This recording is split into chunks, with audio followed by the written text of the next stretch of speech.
Greetings, this is Reporter TV and I'm Nazan Buzwala with the news.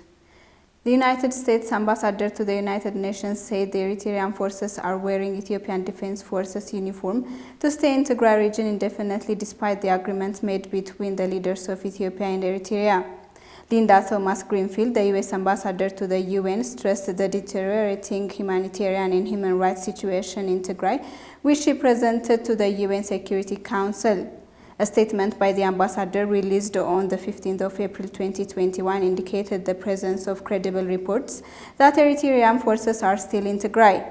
According to Al Jazeera, Mark Lowcock, UN Under-Secretary General for Humanitarian Affairs and Emergency Relief Coordinator, also told the Security Council that the United Nations and its aid partners have seen no proof of a declared withdrawal of Eritrean troops from Ethiopia's Tigray region, as Brooke Abdu reports.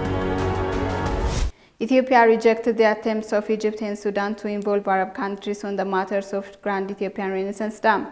The Ministry of Foreign Affairs, Dina Mufti, on Thursday said the efforts of Egypt and Sudan to take the GRD matter as an issue of Arab nations is futile exercise and unacceptable by Ethiopia.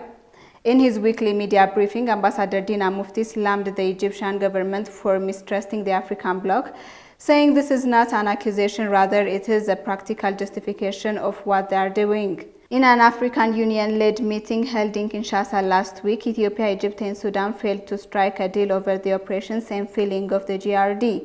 During the discussion, the three countries failed to agree on the proposed enhancement of the role of the observers. Dina told journalists that as the river is African and the entire 11 Nile River countries are Africans, Ethiopia has stuck with its stand of finding African solutions for African problems by Africans, as reported by Sisai Sahlu.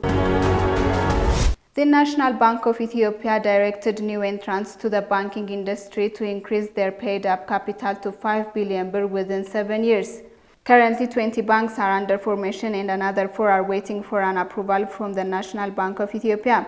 Except for Amhara Bank, which has collected 6 billion birr paid-up capital prior to its General Assembly, almost all new entrants have sold shares worth below 1 billion birr.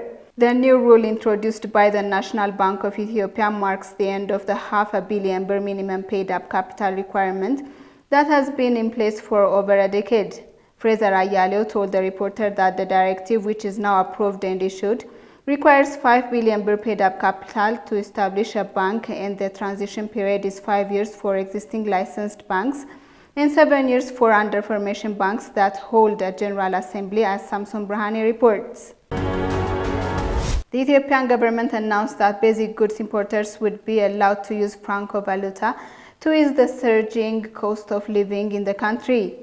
In a statement released by the Prime Minister's office, the macroeconomic team is said to have decided on the importers of edible oil, wheat, sugar, children's milk and rice without the need to get a letter of credit, cash against documents or telex transfer.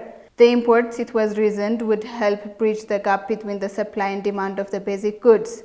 The gap is blamed for the ever-increasing inflation, especially on food items.